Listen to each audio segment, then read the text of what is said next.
South Africa loves house music. You can hear it on the streets, carried by powerful taxi sound systems, and at every party in Shebeen.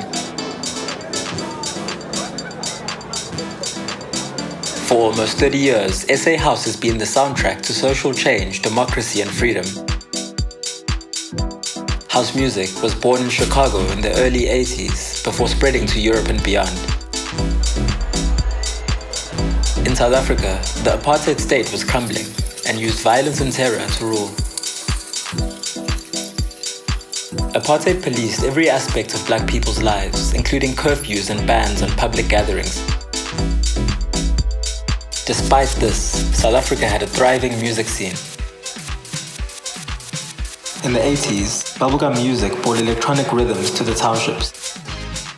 Bubblegum artists made dance music which expressed both political resistance and hopes for a better future. Geographical and political isolation meant that South Africa was often late to music trends. But by the early 90s, house music and dance culture had reached the underground.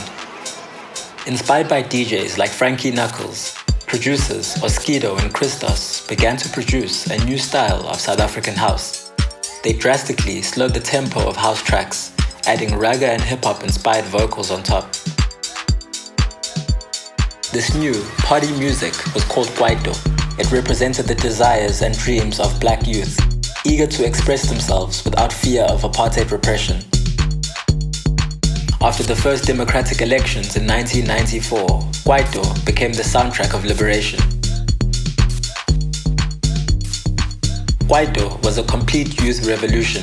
It had its own stars, fashion, dances, and media infrastructure. Kwaito first became the sound of the streets and taxis. Major labels and radio initially saw it as too ghetto and brash, but it was kept alive by entrepreneurial artists who stayed hustling. The mainstream had no choice but to accept them. By the 2000s, Kwaito's popularity began to wane. Audiences were looking for a more sophisticated, mellower sound. Artists like Black Coffee popularized deep house, which incorporated jazz and classical influences. Deep house also showed that audiences wanted music that was less politicized. It was time to enjoy the possibilities of democracy. With Shangaan Electro, Nozinja presented a futuristic vision of Tsonga culture. Other styles of SA house music are dark and disorientating. This reflects pervasive social problems like racialized inequality, mass unemployment, and political corruption. With the menacing global hit Township Funk, DJ Mujava brought the raw sound of Bacardi House to the world. In the city of Durban, young bedroom producers invented the captivating menace of Gqom. Currently, SA house is dominated by Amapiano. The smooth sound borrows from jazz and kwaito. Artists like Black Coffee have become international names. New producers like DJ Lag are ready to follow.